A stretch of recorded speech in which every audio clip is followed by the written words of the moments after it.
Good afternoon, and very welcome to SNS. Beside the humanitarian crisis caused by Russia's invasion of Ukraine, one of the direct effects of the invasion is an urgent strain on Europe's already strained energy situation. As a response, the European Commission has proposed the plan Repower EU, with the goal to make Europe independent from Russian fossil fuels well before 2030, as well as to tackle the rising energy prices and diversify gas supplies in the short run as well.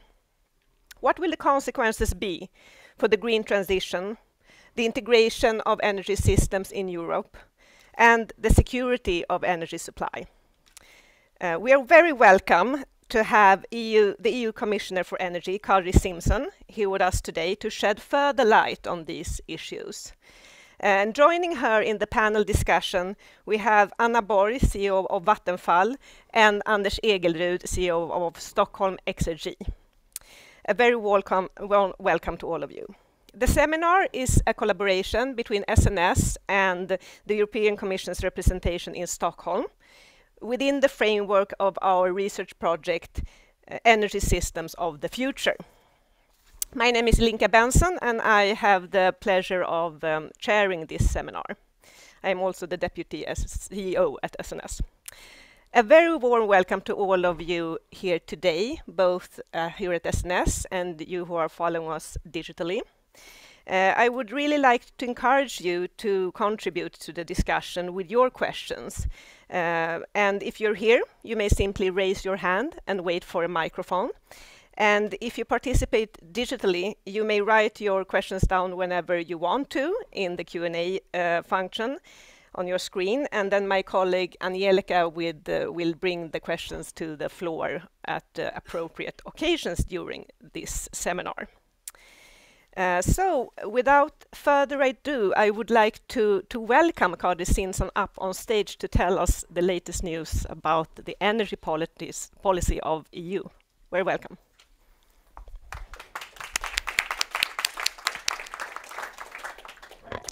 Dear ladies and gentlemen, good afternoon. I have had 2 very interesting days here in Sweden. Yesterday I visited north of Sweden and I saw lots of innovative solutions for the future energy system and also how to decarbonize our industry. And this was really impressive.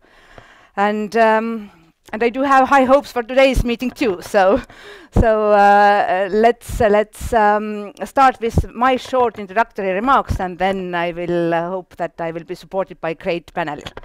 I decided that I will share with you 3 topics. First, the most pressing, the geopolitical situation and war in Ukraine, and its implications on our energy sector.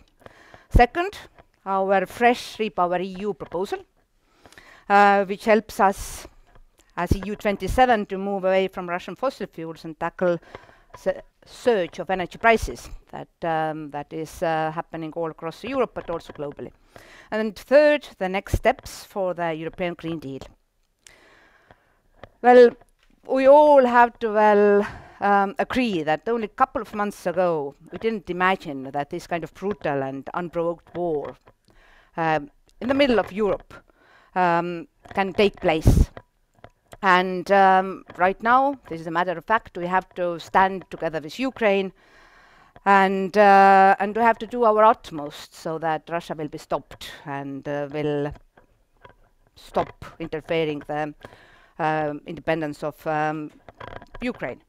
So from my side, I have been in constant contact with my colleague, Ukraine's Energy Minister German Galushenko, and us as Commission, we are working very closely together with our member states and allies to ensure that Ukraine can rely on stable electricity and gas supply despite the war. We see every day that civilians are relentlessly attacked, and schools and hospitals and apartment buildings and nurseries are bombed. that defenseless civilians are attacked. And we also see that energy infrastructure is becoming one of the primary targets of Russian military action in violation of international conventions and agreed safety principles. So in few weeks, we have seen repeated Russian military actions against nuclear power plants. First one was Chernobyl, but there was also a near missile attack against Zaporozhye nuclear power plant, and now this biggest nuclear power plant is under Russian military control. And of course, we all know that this kind of actions do create risks. Also in Chernobyl, there was a loss of off-site power line, and in the long run, this kind of situation will lead to the accident.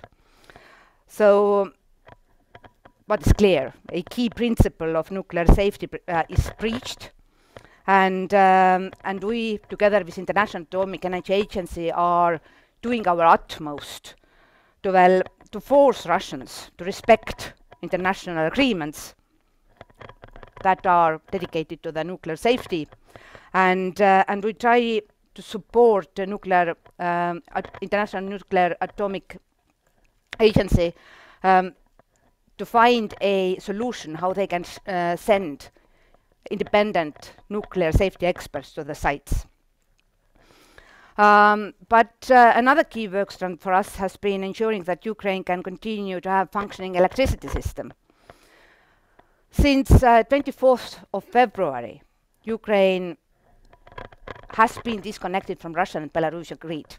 This was a planned activity to test their ability to operate at island mode. It was necessary precondition to be once synchronized with European grid. But well, the timing was, well, like it was, midnight of 24th of February. And since then they continued in island mode, but to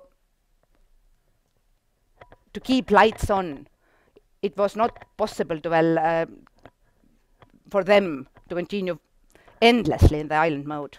And then with the help of all 27 EU energy ministers, we gave a clear guidance to our transmission system operators to make it possible what seemed to be impossible, to proceed with emergency synchronization.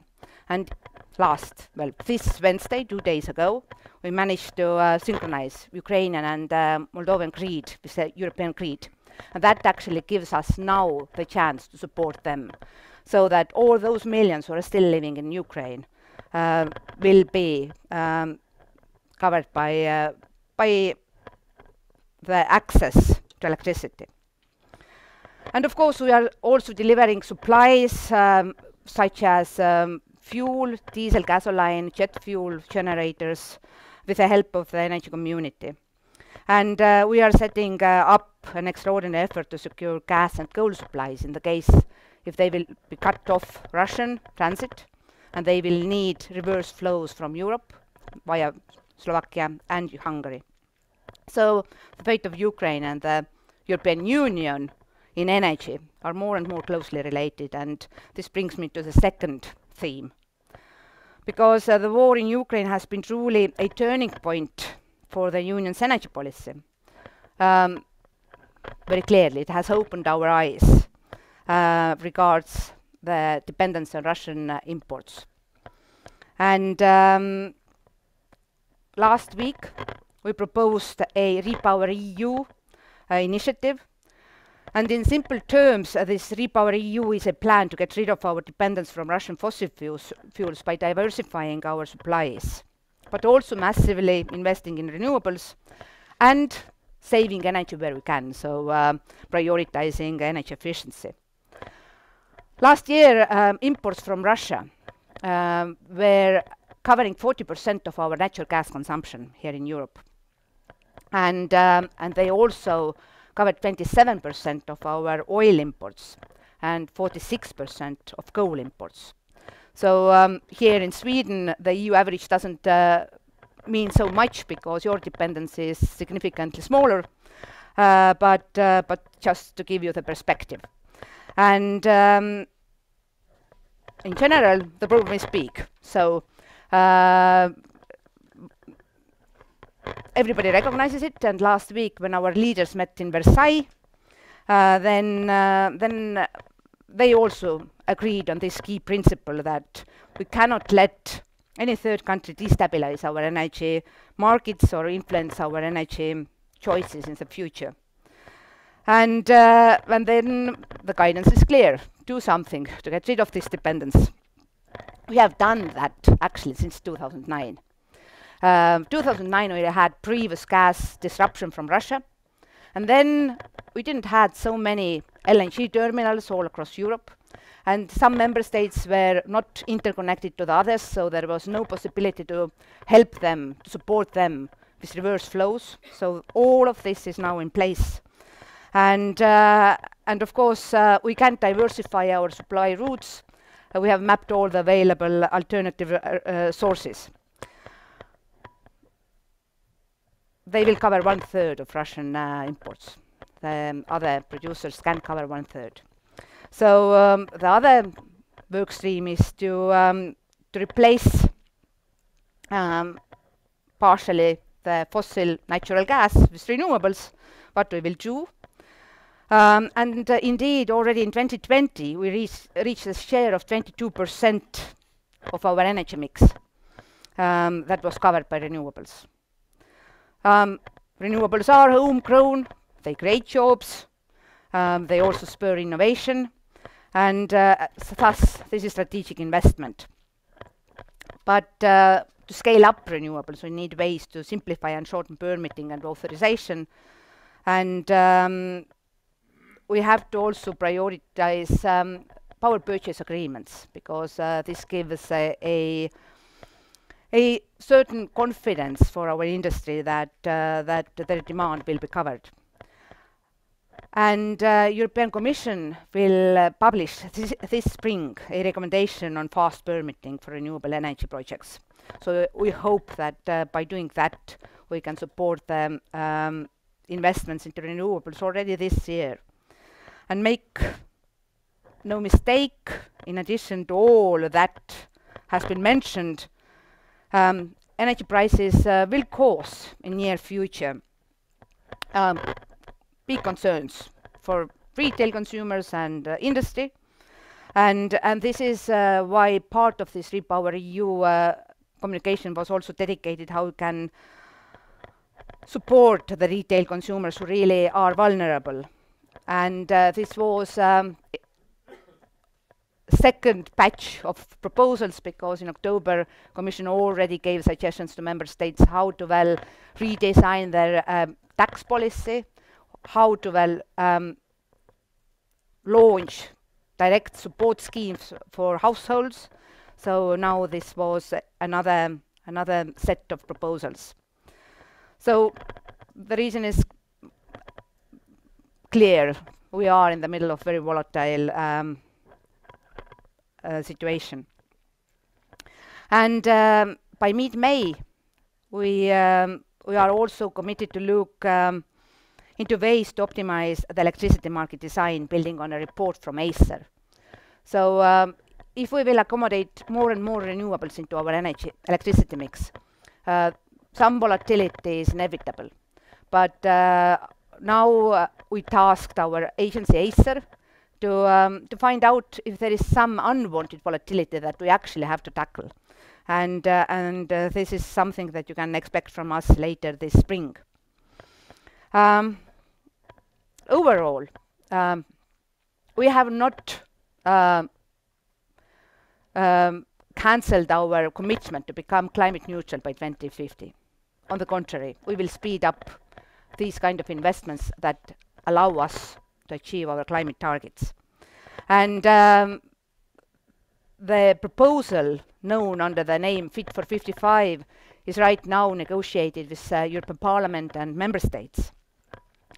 And we do know that if this Fit for 55 proposal, with all its aspects, would be agreed, and when one day by 2030 this will be in place, then it helps us to lower our gas consumption. And now I'm not talking about Russian gas, but well, gas consumption overall by 30%. So this is equivalent of 100 BCMs. But this will happen if we not speed it up by 2030. And that means that we will proceed the regular procedures, but you can expect, well, ad hoc proposals from us just to be ready for this spring, this summer, and next heating season. To conclude, I'm really appreciating it a lot that European Union has shown such a united response towards Russian aggression. We have proposed 4 sets of sanctions that will target Russia. These sanctions also target Russian ability to invest into their energy system. They do have already significant impact towards Russian economy. And we have a plan how we can reduce our dependence on imports from Russia. It doesn't happen overnight, but it will happen significantly faster than anyone predicted. And for that, we need public acceptance. We need willingness from our industry and households to save where they can, to invest into alternatives. And then, of course, we need our partners. And we have reached out to all the trustworthy partners globally. And we already see in our markets that they are acting. In previous months, Europe has received record high deliveries of LNG. And now we are in the middle of discussions with our partners who are producing oil. So you know that that oil market is as volatile as natural gas market, and the key, one of the keys to to calm down the markets is held by OPEC members. So I myself had only Wednesday meeting with OPEC Secretary General, and next week we will have an international meeting with countries who do hold strategic oil reserves. So we will have to look into the possibilities that maybe releasing some of the strategic oil stock will help us to tackle this tendency where crude oil prices are achieving new record highs. That I will conclude, and hope that we will have good discussion, good conversation. Thank you very much, Kadri. And please take. Can you all hear me? No, please stay here. Yes, that's good. The coffee is very Swedish to be dependent on coffee, but maybe not only Swedish. Thank you very much for those introductory words. And before I invite our panelists up on stage, I would like to continue what you said about the importance of the Europe being united now in this effort, of course, on the hopefully short run to end the war, but also on the long run. And my question to you is, will it be more difficult now to maintain the common EU objectives concerning both energy and climate policy, bearing in mind that the main member states face rather different challenging, which may be further aggravated by the current situation? On the contrary, I think that we will face a situation where both member states and European Parliament will ask us to raise the ambition even to the higher levels. Because partially we can replace Russian imports with renewables, and partially we will meet our targets in energy efficiency faster than expected by launching massive renovation campaign all across Europe. Because 90 BCM, so 90 billion cubic meters of gas every year is consumed by our building stock to heat homes. So this is not happening here in Sweden. You do have district heating systems, and where you don't have this, you do use heat pumps. But this is the one way to reduce our import dependency, and that means that we will achieve the targets that we plan to achieve by 2030 significantly earlier. Which countries are hit the hardest by the current development and the EU's more sort of urgent plan to become independent from Russian fossil fuels? Difficult to say. Well, we have mapped different dependencies, and something that might seem as hit at this very moment might also be start of the new growth. So basically, you are not shipping money away to the one who is producing fossil fuels, but instead you will invest into your own production. And by doing so, this is a start of new growth. So I see it like this. But of course, every member state has different energy mix. And most probably the most impacted are the ones who do have higher share of natural gas in their energy mix. Because you can find other crude oil shipments which are traded by tankers, but pipeline gas is very difficult to replace with something else in such volumes. Okay, thank you. I would like to welcome Anna Borg, CEO of Vattenfall, and Anders Egelrud, CEO of Stockholm Energy, up on stage. And while you take your places, I would like to give the floor first to Anna and then to Anders to make some introductory remarks and comments. Very welcome up on stage. Thank you. Well, I can very much relate to what you are describing, and I also think that the situation will be twofolded now. On the one hand, we see the discussion around more protectionisms in each country, trying to cope with the situation here and now, and also to protect the vulnerable consumers, which is very much understandable. And on the other hand, we also see the discussion about speeding up the transition and making sure that the fossil-free electricity is being developed at an even higher pace. And these things will happen simultaneously. And I think it's important to find the right drivers for both of them. So while putting into effect short-term measures in order to protect customers, for example, via very sort of dedicated support to them, it's also important not to disrupt the market as such that has been driving the development of the fossil-free electricity and the low-emission technologies, because that we will need to an even larger extent. And we know that there are many companies and financial institutions that want to invest, maybe even to a higher regard now, because Europe and renewable energy is seen as a safe haven compared to many other kind of investments right now. So the willingness is there. Now it's about not creating uncertainty in the market, and therefore I'm also very happy to hear that the long-term targets are still valid.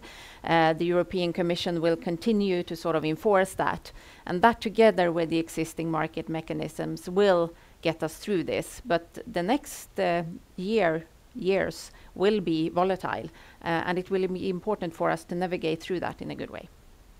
Thank you. And I mean, you said some things, but could you elaborate a little bit on what are the most important messages from the Commission and the EU in order to keep sort of the calm of the markets? Well, first of all, I think that the unity that you see between all European countries create sort of certainty and stability. And secondly, the emphasis on still keeping to the Fit for 55 and the climate targets, both the 2030 and the 2050 targets, I think is a very good signal. So that's going to be important. And on top of that, I think it's crucial now that the discussion around possible price caps or market disruptions or interventions is handled very carefully, because that could scare investors. We are talking about investments that need to be valid for 30, 40, 50 years. So as long as those prerequisites are there, the investments will come. and then find the incentives that are important in order to support especially the vulnerable customers and the countries exposed to a large amount of gas today. That will be important as well. Thank you. Anders, please. Thanks, Inga. And thanks. Sorry. Thank you. My most important task. Yeah. Now it's on. Thanks, Ilinca, and thanks also for giving us a view about Repower also Europe. I think every one of us is of course quite sure about we need to get rid of the dependency of Russian oil and gas. But that's also saying that we're also saying that we need to get rid of the fossil fuels.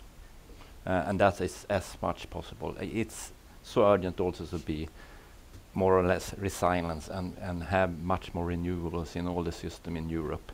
And that's a huge task. And I would say that there are no silver bullets. And you are also emphasizing, I mean, during your speech that there are different ways of handling this energy crisis, which it will be. But also, as pointed out, of 4 energy associations in Europe, the Sweden Energy, the Netherlands Energy Association, France and Finland, they point out quite clearly in a letter to you recently that we need every low carbon technology. We need actually a technological neutral approach, otherwise we will fail. And the resilience is built with high ambition on decarbonization strategy, on diverse low carbon energy resources also.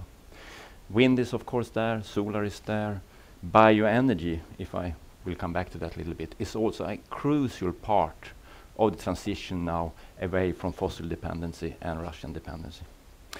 3 obvious areas I would like to point out, which you also are addressing actually. Firstly, there are different opportunities in different European countries, as we have heard. Some are heavily dependent on gas. Other countries like Sweden, Finland have a much more dependency on bioenergy.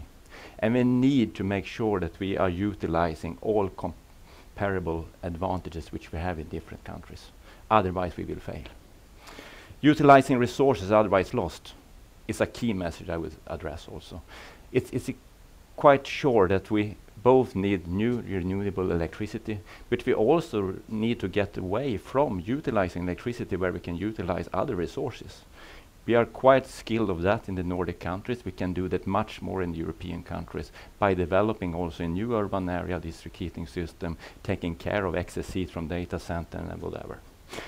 Waste is another key issue in Europe. We are putting 100 terawatt hours of waste on landfills. 100 terawatt hours. How can we afford to put 100 terawatt hours of energy on landfill while we are dependent on Russian oil and gas? We need to address that issue. We need to touch that, call it also area which are from other perspective, of course, also sensitive. We need to recover more material, we need to use more material, but we need also take into account reuse of energy is a huge transformation which we need to continue with. Bioenergy potential I mentioned. Only in Sweden we are utilizing 37% bioenergy in our system out of 300. We can utilize much more in a sustainable way and keeping biodiversity. And we need to do that. And we need to speed up that use now. It can replace fossil fuels, it can replace electricity, it can replace other things which we need to do. And it can create also other additional advantages. We are very happy that we have been appointed as one of 7 flagship projects in Europe for CCS. We will build a CCS combined with our existing biofuel combined heat and power plant. From that we can decarbonize not only fossil fuel, we can also actually create a carbon sink with negative emission close to 1 million ton without using more resources. And I think this is my key message to you, Kari, and what I would like to emphasize in this dialogue. We need to have a visionary thinking, utilizing resources in a much more efficient way, utilizing the different advantages we have in different countries. Bioenergy is the best solar energy we have in the Nordic countries. Solar is the best renewable in Spain. And if we can do that, we will also adapt the energy system and integration in Europe much, much faster. So, but I'm really happy to hear also that you are saying that we need to take every aspect into account. And I think Repower Europe need also to take these aspects, which I mentioned now, into account quite quickly, because they will speed up the transition and the transformation. And we can then get rid of the, call it the fossil dependency, which also will much faster lead to a less dependency on Russia. Thank you, Anders. Kadri, would you like to respond to Anders and Anna? Well, I strongly agree that well, if we are setting our overall targets, we should well speak as EU 27. But then, as you know, when we are actually starting negotiating the targets country by country, then every member state does have unique target, because well, everybody has a different starting position. So right now we are discussing what should be targets for renewables, and well, ambition levels are very different. Usually they seem to be like this, that in your if you do have in your energy mix nuclear, then you are not so ambitious at the renewable side. And in this regard, well, Sweden and Finland are very different. And that was also one of my aims, why I came here in the middle of this big crisis, when you really don't know if you have to, well, be reacting something what is happening in Ukraine. I wanted to see that you are not losing your competitiveness when you promote renewables so significantly like you do here. And then just, well, couple of words about biomass. Well, we regard biomass, when you use it in a sustainable way, and for example heat your homes, and especially when you generate power and heat in cogeneration power plants, as renewables. And this is a reason why in Northern Europe member states don't question our targets for renewables in building sector, because you know how to achieve this. And I absolutely agree that here in Sweden you handle your forests in very sustainable way.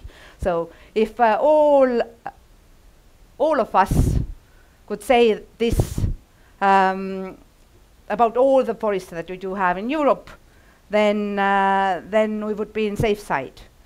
So basically, when we set targets, we are not banning the management of forests, no, but we will prioritize the same things that you do here. Use forest materials where they make sense. So if you have valuable wood material, use it and give it added value. And if you have residues, use it too. And I guess this is a principle that you can agree, and that I will try to, well, explain to all my counterparts. And solid biomass is for sure calculated as renewable. I think it's important to point out that the starting point is very different in different countries, and therefore it's also so important that the sort of framework going forward is neutral from a technology point of view, because all the fossil-free technologies will be needed in order to meet this challenge, and the solution will look slightly different depending on where in Europe you are looking. And in Sweden so far, I would say that we have quite a large competitive advantage, because we have a lot of fossil-free electricity, and the electricity we are now adding is also fossil-free. So that gives sort of Sweden and Swedish industry a competitive advantage. But the trend is the same in all of Europe, to add more fossil-free electricity, although the solution can look a bit different. And that also means there is a common challenge in order to make this happen fast enough. And there it's going to be extremely important to have much speedier and more simplistic, maybe, permitting processes in order to get all of these new energy into Europe as fast as is needed, both from a climate perspective and now also from a geopolitical perspective. And there I think there are common challenges to sort of look at this more holistically and also enable this growth to happen fast enough. And the permitting process is, how much can be decided on the EU level and how much is well, up to every member state to decide on both the legislation and the sort of practice?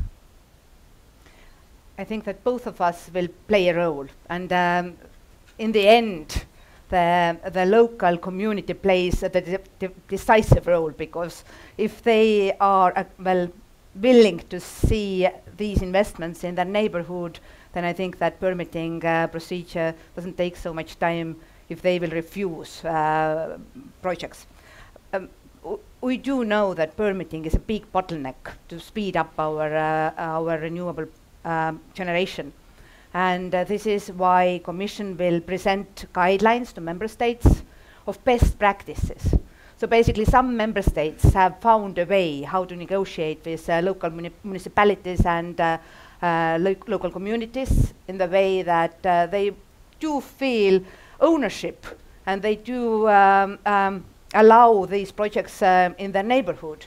And I think that these best practices might help us.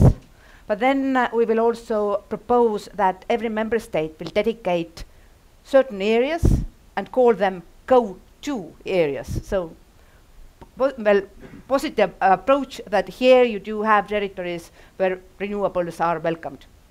I think that's a very sort of doable solution, and I also think we as energy companies have a responsibility to work together with the local communities where these projects will be, in order to also display the benefits of the growth and the projects, and I think that we can become even better at that as well.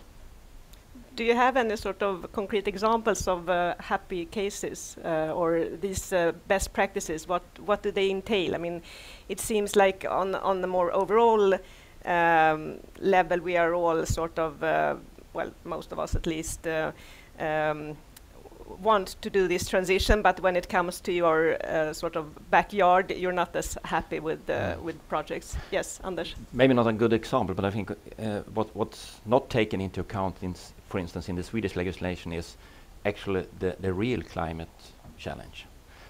We are not even mention CO2 as a climate problem in our environmental permit applications. That's something which are beside the environmental permit process.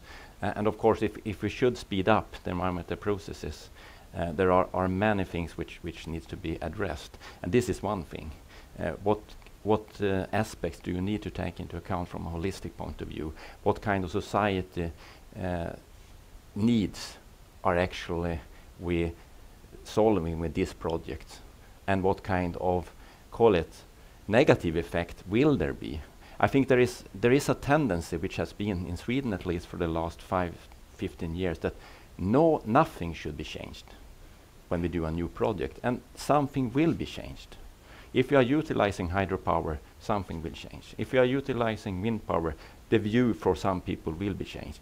And I think we need to address to ourselves as human beings, what is the best thing of doing? Having our sights a little bit seeing wind power or being dependent on Russian oil and gas.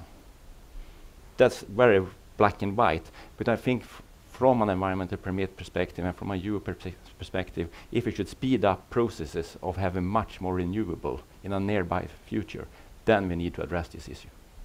I would like to welcome your questions, so wait for a microphone, which will come from the back of the scene. And please state your name. My name is Carl Mossfeldt. I work for the Transition Office in Gothenburg. I noted in the proposal by IEA that they recommended increased use of bioenergy to meet the... I also noted that was omitted in your proposals. And I see at the same time what seems to me quite significant economic interests or economic incentives to increase bio-co-firing in the German coal plants as transition fuel.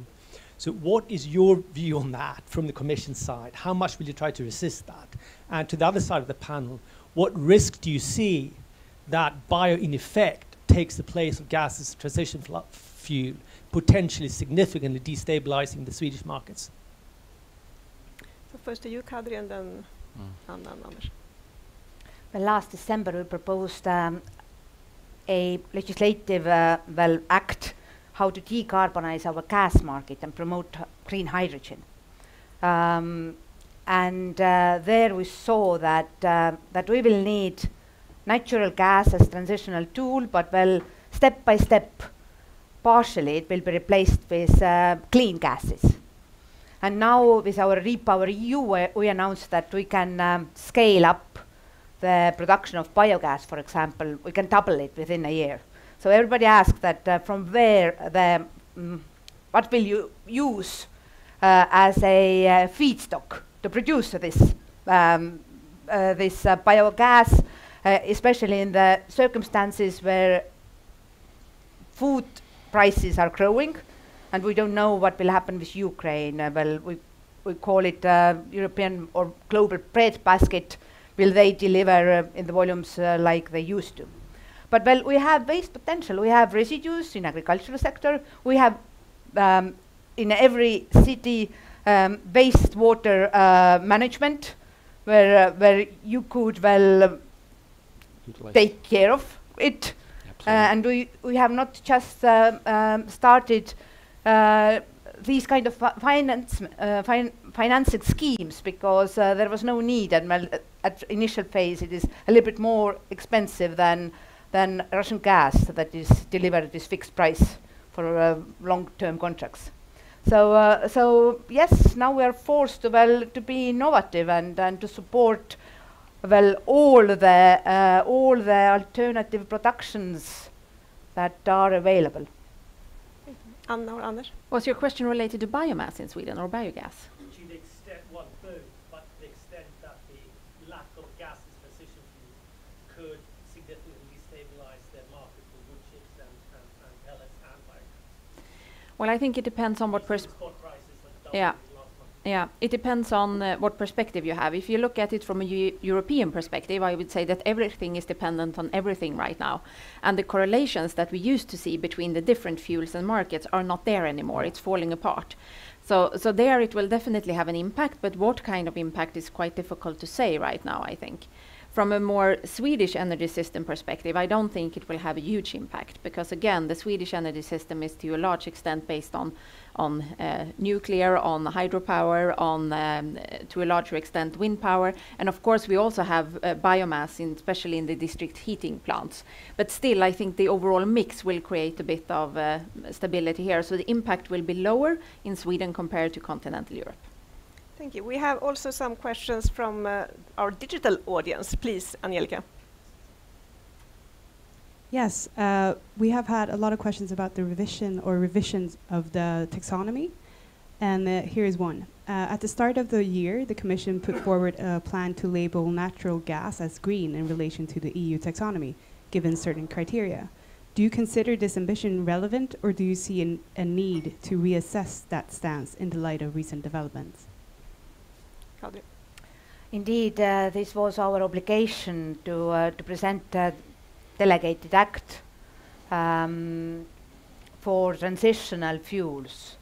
We announced it last spring when the first delegated act, taxonomy delegated act, addressed all the renewables. And this second delegated act covered nuclear and natural gas as sustainable sources to guide us towards climate neutrality.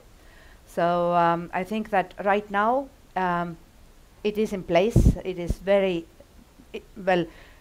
The conditions are very strict for natural gas investments, but it in real life actually has sent a clear message to the global gas producers that at this very moment when European Commission and lots of member states are reaching out to the alternative gas suppliers and ask them to scale up their production, that we don't ask them to invest only for this winter, but we regard gas as a necessary tool for next decades. And of course, step by step, our consumption of gas will significantly decrease. But if you keep in mind that right now we have to replace 40% of Russian production with something else, then it gives a guidance for the other producers that these kind of investments they can consider, and there will be a business case to do so. And also, well, related to this, will the role of coal change in the short run, given well, the energy prices and also, well, the ambition to become independent from Russian oil and gas? Well, we still do have a couple of member states who have not committed to phase out coal. So all 27 have committed to become climate neutral by 2050, and I have no concerns that they will do so. But everybody decided their own pace. So, for example, Polish government negotiated with their unions, and they reached an agreement that in Poland the phase out of coal will happen 2049, so 27 years to go. So in this regard, this very moment when they still use coal as a source to produce district heating or electricity, nothing happened. So they plan to do that. And this is a matter of fact that despite of very high ETS prices, coal still provides cheaper solution than using natural gas at this moment of the year. Anders? Yeah, but I think we are in a very terrifying situation from many perspectives, and if we really want to get rid of the dependency on fossil oil and fuel from Russia, we need also to look into ourselves and see what kind of short-term actions could be valuable to do. I think, for instance, I guess that there will be a discussion in Germany about keeping the existing nuclear after 2022 for a while. I guess we need to address the possibilities actually to utilize coal with carbon capture as a bridge, which will be as efficient as natural gas. I think we need to understand that we can utilize excess heat from so many areas in the European Union, but we have not the visionary sight. We should invest in infrastructure which could take care of these kinds of energy sources in a much wider perspective. That could be supported from an EU perspective, much more. And so when we are talking of gas also and biogas, the possibilities for biogas in Germany are tremendously good. So it should be supported much more, and it can replace also natural gas in quite extensive way. So again, there are different areas which we need to look upon, and if we are serious of getting rid of the Russian dependency, we need to actually look at every alternative seriously and see, okay, could it be a bridge? And the bridges we are talking about now, renewable electrification, hydrogen, it will not go as fast as it's needed. So we need to have other alternatives and complement it with it. So I think that's the message I would say to that question. And also nuclear has already, before the war, the invasion of Ukraine was sort of starting to get reevaluated. Anna, do you think that it will be further accepted, nuclear energy, as in order to reach the climate goals? I think it depends on what geography and country we're talking about. And first of all, I think, again, it's important to distinguish between short-term and long-term, because I actually think that, unfortunately, for the next few years, we will see more coal being burnt in Europe compared to what would otherwise have been the case. And coal emits more CO2 than gas, so we will see an increased CO2 emission, because very short-term, that's probably one of the few options that are available in many Central European countries. But I also see that we will and we need to accelerate the transition even further. And I mean, the path that we have chosen in order to enable a fossil-free living and really follow the 1.5-degree trajectory in the Paris Agreement, we will rather speed that up than anything else, given the current situation. But again, I think that this neutrality in relation to technology is important, and that's where nuclear comes in. Because even if there is an exception both for gas and nuclear right now in the taxonomy, there is one important distinguishment between them, and that is that gas emits CO2, nuclear doesn't. There are other challenges with nuclear, but it's not emitting CO2.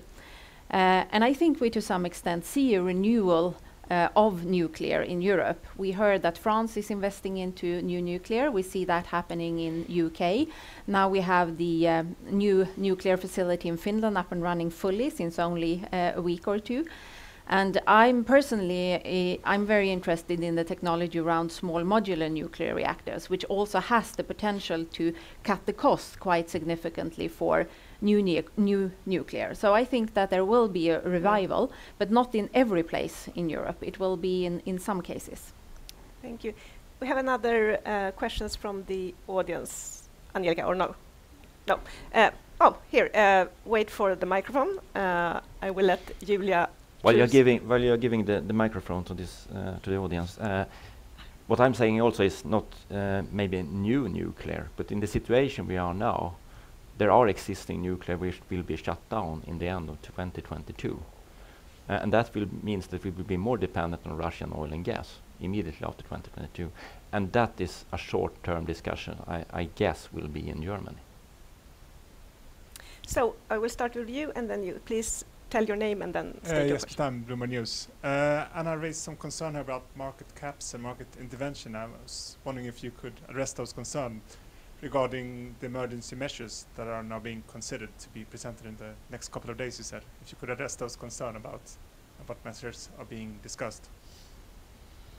Well, I very strongly support the approach that we shouldn't start redesigning our electricity market design before we have a thorough analysis. Yes, we are in the middle of the crisis, but this market design has served us very well.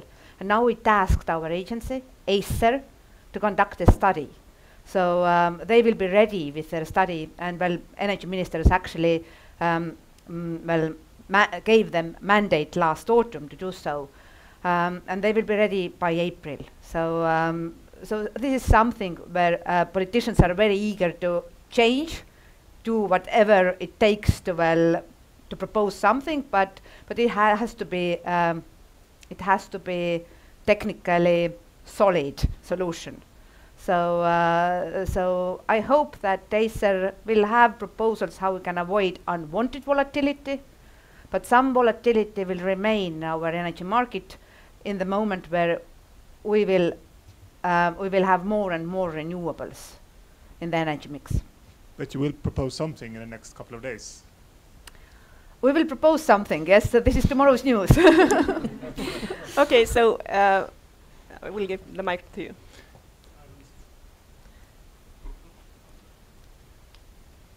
Per Lundström, the Swedish Installation Federation. I'm also active in Brussels through a couple of organizations there. And I would like you to elaborate on saving energy where we can, because we have shown that energy efficiency can be taken in action now. And in Sweden we have a report, Green Logik, that shows that roughly 1/3 of the increase in electricity can be saved, and the best kilowatt hour is the one that we don't need to use. Indeed, and this is so logical.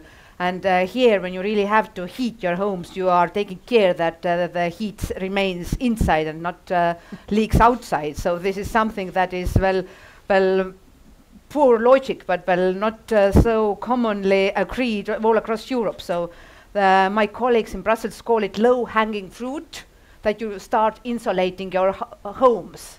And when we are calculating how many people are answering that they can't afford comfortable temperature during the winter months, then actually behind these millions are lots of people who are living in conditions where heat as much as you want, but the room doesn't keep this temperature. So this is a clear example how you can waste. But we are also mapping all the other sectors where we are consuming electricity, for example, or energy, and where we shouldn't, where it doesn't make a sense. And I see that in near future we will have a discussion among member states, for example, about cryptocurrency mining. So is it like meaningful use for green energy? Well, consumes a lot of electricity, and why do we need it? I think there will be a very heated debate so on that. who benefits from it? So, well, mapping all these kind of sectors where you just consume too much. And we will need the electricity in order to decarbonize industry production in Europe, because usually, or at least in many cases, the electrification of industries, or in some cases, and/or use of green hydrogen, also produced by fossil-free electricity, is the track to do that. So I think a discussion on what is sort of prioritized here is welcome. I think that's extremely important. I mean, to decarbonize the industry, we need enormous amounts of electricity. Renewable electricity. Are you talking about some kind of rationing? I mean, that people wouldn't be allowed to use electricity in the way they want, for example, to mine crypto?